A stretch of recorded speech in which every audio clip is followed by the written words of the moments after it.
بھئی حالات کا بنانے والا بھیجنے والا اللہ رب العزت ہے، وہ مغیر الاحوال ہیں، جب چاہتے ہیں حالات کو جیسا چاہتے ہیں بدل دیتے ہیں۔ تو یہ تو حکم پروردگار کا ہوگا تب بدلیں گے۔ دنیا کے کہنے سے حالات بدلتے تو دنیا جنت نہ بن جاتی، ہر بندہ اپنی من مرضی کی زندگی گزار رہا ہوتا۔ تو ایک ترتیب ہے اللہ رب العزت کے ہاں، چنانچہ ہمارے مشائخ نے 4 باتیں کہی ہیں، لوہے کی لکیر ہیں، جب آزمائیں گے ان باتوں کو کھرا پائیں گے۔ پہلی بات کہ جو شخص اپنے اعمال کو سنوار لیتا ہے اللہ تعالیٰ اس کے حالات کو سنوار دیتے ہیں۔ جو شخص اپنے اعمال کو سنوار لیتا ہے اللہ تعالیٰ اس کے حالات کو سنوار دیتے ہیں۔ ہم اس کوشش میں لگے ہوئے ہیں کہ حالات پہلے سنوریں پھر اعمال سنواریں گے۔ آپ بات کریں دوست سے، بھئی آپ مسجد میں نظر نہیں آتے، کچھ کاروباری حالات ٹھیک نہیں، ٹھیک ہو گئے تو میں مسجد میں آؤں گا۔ یعنی ہم چاہتے ہیں حالات پہلے ٹھیک ہوں، اعمال بعد میں ٹھیک ہوں گے۔ کیسے ترتیب الٹ سکتے ہیں؟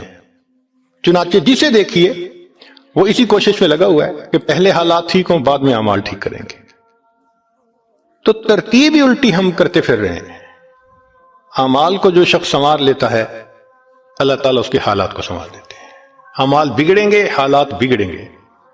جب کہا میں نے کہ یا اللہ تو میرا حال دیکھ، جب کہا میں نے کہ یا اللہ تو میرا حال دیکھ، حکم آیا میرے بندے نام اعمال دیکھ۔ ہم حالات کا تو شکوہ کرتے ہیں، اپنے عمل تو نہیں نہ دیکھتے۔ تو اعمال کو سنوارنے سے اللہ تعالیٰ حالات کو سنوار دیتے ہیں۔ ہم اپنے اندر تقوی اور صبر و ضبط پیدا کریں، اللہ رب العزت ہر دور اور ہر زمانے میں تقوی اور صبر والے بندے کو فرش سے اٹھائیں گے، عرش کے اوپر بٹھائیں گے، تخت کے اوپر بٹھائیں گے۔ اب تقوی اور صبر کی طرف تو ہم آتے نہیں، چاہتے ہیں زندگی تو رہے جیسے ہم گزار رہے ہیں، حالات سیدھے ہو جائیں۔ کیسے حالات سیدھے ہو سکتے ہیں؟ سمپل سی مثال ہے کہ بجلی سے ایک مشین چلتی ہے، اب ایک بندہ مشین کو روکنا چاہتا ہے، ایک ہی ترتیب ہے کہ پیچھے سے بٹن بند کرو۔ آپ بٹن بند نہیں کریں گے، ہاتھ سے مشین کو پکڑ کے روکنے کی کوشش کریں گے، ہاتھ کٹوا بیٹھیں گے، سارا دن زور آزمائی کریں گے، مشین کہاں رکے گی؟ تو عقل مند بندہ مشین کو پکڑ کے نہیں کھڑا ہوتا، وہ سوئچ کو بند کرتا ہے۔ حالات کا سوئچ اللہ رب العزت کے ہاتھ میں ہے۔ تو ادھر رجوع کرنے کی بجائے کہ اللہ حالات کو ٹھیک کر دیجئے، ہم حالات کی مشین کے ساتھ کشتی کر رہے ہیں۔ کون ہمیں عقل مند کہے؟ تو پہلی بات، جو شخص اپنے اعمال کو ٹھیک کر لیتا ہے اللہ رب العزت اس کے حالات کو ٹھیک کر دیتے ہیں۔ دوسری بات، جو شخص اپنی آخرت کو سنوار لیتا ہے اللہ تعالیٰ اس کی دنیا کو سنوار دیتے ہیں۔ ہم پھر الٹے چاہتے ہیں کہ پہلے دنیا سنورے پھر ہم آخرت سنواریں گے، یہاں پھر ہم غلطی کرتے ہیں، دن رات دنیا سنوارنے میں لگے ہوئے ہیں، پزل بنی ہوئی ہے، ایک حصہ جوڑتے ہیں تو دوسرا ٹوٹتا ہے، وہ توڑتے ہیں تو پہلا ٹوٹتا ہے، ہر بندہ لگا ہوا ہے اسی کوشش میں۔ تو اللہ رب العزت کے ہاں ترتیب یہ ہے۔ اس کی مثال اگر دیکھنی ہو، صحابہ رضی اللہ عنہ کی مبارک زندگیوں کو دیکھیے، انہوں نے اپنی آخرت کو سنوارا، اللہ نے اس کے نتیجے میں ان کی دنیا کو سنوار دیا۔ بات کیا تھی کہ نہ کیسر و کسرا سے دبے، چند وہ لوگ کے اونٹوں کے چرانے والے، اور جن کو کافور پہ ہوتا تھا نمک کا دھوکا، بن گئے دنیا کی تقدیر بدلنے والے۔ انہوں نے اپنی آخرت کو سنوارا، اللہ نے دنیا سنواری۔ کیسے؟ اطمینان، اتنا اطمینان کہ یمن سے جوان عورت چلتی ہے اور مدینہ طیبہ پہنچتی ہے اور پورے راستے میں کوئی اس کی طرف آنکھ اٹھا کر دیکھنے والا نہیں ہوتا۔ اللہ نے مال و دولت کے اتنے ڈھیر عطا کیے تھے، انس اللہ عنہ کہتے ہیں کہ میں لکڑی کاٹنے والے کلہاڑے سے سونے کی اینٹوں کو توڑا کرتا تھا۔ اب لکڑی کے کلہاڑے سے جو سونا ٹوٹے گا وہ تولوں میں اور گراموں میں تو نہیں نہ ہو سکتا۔ اللہ نے اتنی دولت ان کے قدموں میں ڈال دی تھی۔ بچہ پیدا ہوتا تھا، اس کا روزینہ متعین تھا۔ سیدنا عمر رضی اللہ عنہ نے ایک رات دیکھا، ایک عورت چھوٹے سے بچے کو روٹی کا ٹکڑا کھلانے کی کوشش کر رہی ہے، بچہ رو رہا ہے۔ پوچھا کیوں کر رہی ہو؟ کہنے لگی کہ امیر المومنین نے قانون بنایا ہوا ہے کہ جب بچہ دودھ چھوڑے گا پھر ہم بیت المال سے روزینہ متعین کریں گے. تو میں کوشش کر رہی ہوں. عمر رضی اللہ عنہ آئے, بہت روئے. صحابہ کہتے ہیں کہ اس دن فجر کی نماز پڑھائی, قرات کے اندر اتنا گریا اور بکا تھا کہ ہمیں سمجھنا مشکل ہو رہا تھا, اتنا رو رہے تھے. ہم حیران تھے آج امیر المومنین کو کیا ہوا. نماز پڑھانے کے بعد منبر پر بیٹھے, عمر کے اوپر اللہ رحم کرے اس نے کتنے بچوں کی جان لی ہوگی. مقصد یہ تھا کہ میں نے جو یہ قانون بنایا تو کتنی ماؤں نے معصوم بچوں کے دودھ چھڑوائے ہوں گے اور وہ دودھ سے محروم ہوں گے میری وجہ سے. پھر اعلان فرمایا کوئی ماں بچے کو دودھ جلدی مت چھڑوائے, جس دن بچہ پیدا ہوگا اسی دن بیت المال سے وظیفہ متعین کر دیا جائے گا. آج سے 1400 سال پہلے. تو انہوں نے اپنی آخرت کو سنوارا, رب کریم نے اس کے بدلے ان کی دنیا کو سنوار دیا. قرآن مجید میں اللہ تعالیٰ فرماتے ہیں وَلَوْ أَنَّ أَهْلَ الْقُرَىٰ آمَنُوا وَاتَّقَوْا, اگر یہ بستی دیسوں والے ایمان لاتے, تقوی کو اختیار کرتے, لَفَتَحْنَا عَلَيْهِمْ بَرَكَاتٍ مِّنَ السَّمَاءِ, ہم ان کے لیے آسمان سے برکتوں کے دروازے کھول دیتے. تو ترتیب یہی ہے کہ جو آخرت کو سنوارتا ہے اس کوشش میں لگتا ہے, دنیا اس کا سایہ ہے. اللہ دنیا کو خود بخود سنوار دیتے ہیں, الگ سے محنت نہیں کرنی پڑتی. مثال کے طور پہ جو بندہ سچ بولتا ہے تجارت میں, اللہ تعالیٰ اس کی تجارت کو خود سنوار دیتے ہیں. قسم اٹھا کے یہ بات کہی جا سکتی ہے کہ سچ بولنے والا تاجر کبھی مفلس نہیں ہو سکتا. پاسبل ہی نہیں کہ سچ کی بنیاد ہو اور اس میں برکت نہ ہو. تو دو باتیں ہیں, جو شخص اپنے اعمال کو سنوارتا ہے اللہ تعالیٰ حالات کو سنوار دیتے ہیں, جو اپنی آخرت کو سنوار لیتا ہے اللہ تعالیٰ اس کی دنیا کو سنوار دیتے ہیں. ہارون رشید اپنی کھڑکی میں سے نیچے دیکھ رہا ہے, مسجد کے دروازے پر امام ابو یوسف رحمۃ اللہ علیہ تشریف لا رہے ہیں اور ان کے پیچھے دو شاگرد ساتھ ساتھ جڑے ہوئے ہیں. دونوں چاہتے ہیں کہ میں جوتے اٹھاؤں, ہر ایک اس کوشش میں ہے. جب امام ابو یوسف رحمۃ اللہ نے جوتے اتارے تو ان میں سے ایک بچے کا ہاتھ ایک جوتے پہ پڑا, دوسرے کا ہاتھ دوسرے جوتے پہ پڑا. دونوں نے ایک ایک جوتا اٹھا لیا. پھر انہوں نے فوراً آپس میں یہ طے کر لیا کہ ایک نے کپڑا بچھایا رومال, ایک نے بھی جوتا ڈالا, دوسرے نے بھی اس میں ڈال دیا. ایک نے ایک طرف سے پکڑ لیا, دوسرے نے دوسری طرف سے, کہ دونوں کو جوتے اٹھانے کا اجر مل جائے. حضرت آگے جا رہے ہیں اور پیچھے دو طالب علم اس طرح جوتے لے کے جا رہے ہیں کہ رومال کے اندر جوتے ہیں, ایک نے بھی پکڑا ہوا ہے دوسرے نے بھی پکڑا ہوا ہے. ہارون رشید نے دیکھا تو ٹھنڈی سانس لی. بیوی نے پوچھا ہارون رشید کیا ہوا؟ کہنے لگا یوں تو دنیا ہمیں بادشاہ کہتی ہے, ہمارے جوتے اٹھانے کے لیے بھلا کون جھگڑتا ہے. یوں تو دنیا ہمیں بادشاہ کہتی ہے, ہمارے جوتے اٹھانے کے لیے بھلا کون جھگڑتا ہے. جو آخرت سنوارتا ہے اللہ ایسے دنیا سنوارتے ہیں کہ دنیا جوتے اٹھانے کے لیے جھگڑتی ہے. تو فرمایا کہ جو اپنی آخرت کو سنوار لیتا ہے اللہ تعالیٰ اس کی دنیا کو سنوار دیتے ہیں. چنانچہ ایک سیاح ہندوستان آیا گھومنے پھرنے کے لیے, اجمیر شریف بھی گیا. وہاں اس نے حضرت خواجہ معین الدین چشتی اجمیری رحمۃ اللہ علیہ کے مزار پہ دیکھا مسلمان بھی آ رہے ہیں اور ہندو بھی آ رہے ہیں اور سکھ بھی آ رہے ہیں. اللہ کی شان, اللہ رجوع دے دیتا ہے نا, سبھی آ رہے ہیں دعائیں مانگ رہے ہیں. تو وہ بڑا حیران کہ ہر کمیونٹی کے لوگ آ رہے ہیں, ہر مذہب کے لوگ آ رہے ہیں. تو جب واپس گیا تو بیوی نے پوچھا کہ بتائیں آپ نے کون سی انوکھی چیز وہاں دیکھی؟ تو اس نے کہا ہاں میں نے ایک چیز انوکھی دیکھی کہ ایک شخص قبر میں لیٹا ہوا تھا مگر لوگوں کے دلوں پر حکومت کر رہا تھا. ایک شخص قبر میں لیٹا ہوا تھا مگر لوگوں کے دلوں پہ حکومت کر رہا تھا.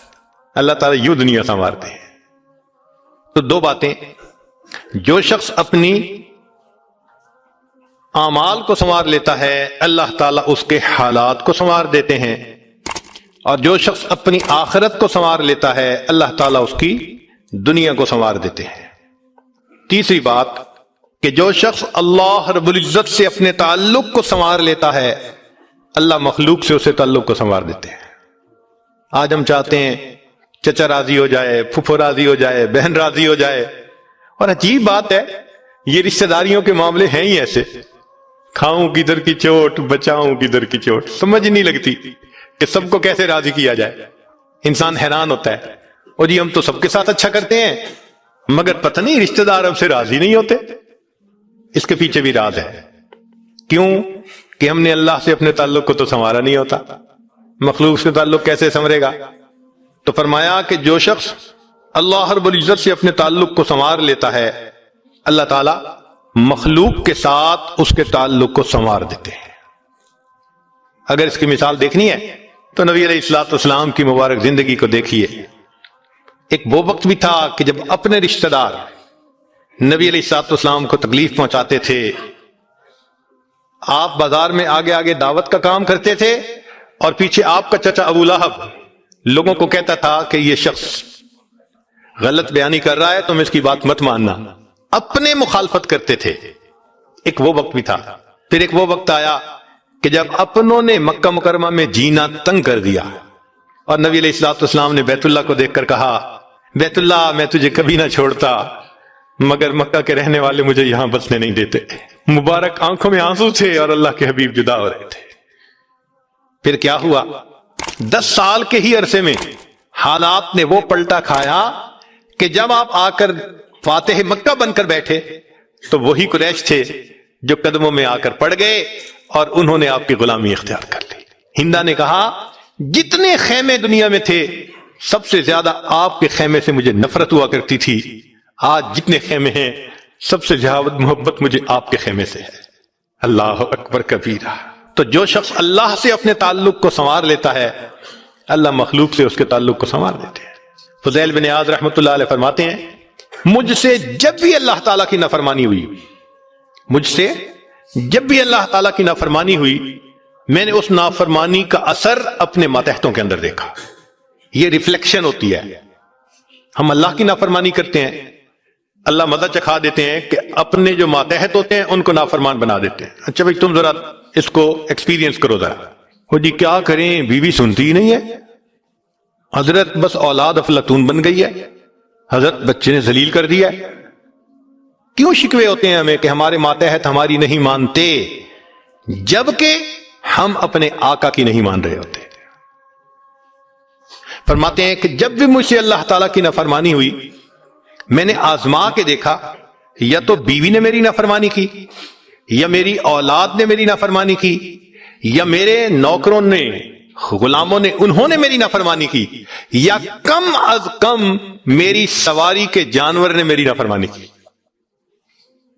یہ ہے عدل کا بدلہ۔ اپنے آقا کی نافرمانی کریں گے، اللہ تعالیٰ ماتحتوں کو نافرمان بنا کر دکھائیں گے۔ اس لیے اولاد کے شکوے کرنے کی ضرورت نہیں ہے، بیوی کے شکوے کرنے کی ضرورت نہیں ہے۔ سمپل سی بات ہے، اللہ رب العزت سے اپنے تعلق کو سنوار لیجئے، اللہ تعالیٰ مخلوق سے ہمارے تعلق کو سنوار دیں، سب کے دلوں میں محبت ڈال دیں گے۔ سیدنا امیر معاویہ رضی اللہ عنہ نے خط لکھا ام المومنین سید عائشہ صدیقہ رضی اللہ تعالی عنہا کو کہ ام المومنین آپ امت کی ماں ہیں، آپ مجھے کوئی نصیحت فرمائیے۔ اور واقعی ام المومنین نے نصیحت کرنے کا حق ادا کر دیا۔ وہ نصیحت پڑھ کے پتہ چلتا ہے کہ انہوں نے نبی علیہ الصلوۃ والسلام کی صحبت یافتہ ہونے کا ثبوت پیش کر دیا۔ ام المومنین نے مختصر جواب لکھا، فرمایا دیکھیں اگر آپ مخلوق کو خوش کریں گے، اللہ کو ناراض کریں گے، اللہ ساری مخلوق کے دل میں تمہاری نفرت ڈال دیں گے، یہ اندر سے تم سے نفرت کرتے پھریں گے۔ اور اگر تم اللہ کو راضی کرو گے، گو کہ مخلوق ناراض ہو رہی ہے، اللہ تعالیٰ اسی مخلوق کے دل میں تمہاری محبت ڈال دیں گے، یہ سب تمہارے دوست بن جائیں گے۔ تو اصل تو اللہ کو راضی کرنا ہے۔ تو فرمایا کہ تم اللہ سے اپنے تعلق کو سنوار لو، اللہ تعالیٰ مخلوق سے تمہارے تعلق کو سنوار دیں گے۔ تو اولاد کو نیک بنانے کا سب سے آسان طریقہ خود نیک بن جائیے۔ جو خود نیک بنتا ہے اور اللہ کے حکم کو توڑنے سے باز آ جاتا ہے، اللہ تعالیٰ اولاد کو مطیع اور فرمانبردار بنا دیتے ہیں۔ تو اب تک 3 باتیں۔ جو شخص اپنے اعمال کو سنوار لیتا ہے، اللہ تعالیٰ اس کے حالات کو سنوار دیتے ہیں۔ جو اپنی آخرت کو سنوار لیتا ہے، اللہ اس کی دنیا کو سنوار دیتے ہیں۔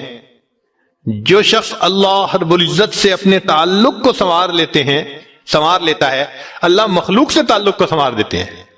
حدیث مبارکہ میں ہے، جب بندہ عبادت کرتا ہے اور اللہ تعالیٰ خوش ہو جاتے ہیں، دعا جبرائیل، اللہ تعالیٰ جبرائیل علیہ السلام کو بلاتے ہیں اور بتلاتے ہیں کہ جبرائیل میں فلاں بندے سے محبت کرتا ہوں، تو جبرائیل علیہ السلام آسمانوں پر اعلان کرتے ہیں کہ آسمان کے فرشتوں، اللہ تعالیٰ فلاں بندے سے محبت کرتے ہیں۔ یہ اعلان سن کر سارے فرشتے اس بندے سے محبت کرنے لگ جاتے ہیں۔ پھر جبرائیل علیہ السلام زمین پر آتے ہیں اور زمین پر آ کر پھر اعلان کرتے ہیں کہ لوگوں، فلاں شخص سے اللہ تعالیٰ محبت کرتے ہیں، ثم یودع لہ القبول فی الارض، پھر اللہ اس شخص کے لیے زمین میں قبولیت رکھ دیتے ہیں۔ پرائے اپنے بن جاتے ہیں، دشمن دوست بن جاتے ہیں، مخالفین کے دلوں میں بھی اللہ ان کی محبت اور عظمت ڈال دیتے ہیں۔ تو مخلوق سے تعلق سنوارنے کا یہ ہے سب سے بہترین طریقہ۔ کس کس کے پیچھے بھاگیں گے، کس کس کی منت سماجت کریں گے؟ بہتر نہیں کہ ہم ایک ہی کو منا لیں۔ جس نے اللہ کو منا لیا، اللہ تعالیٰ مخلوق کے ساتھ اس کے تعلق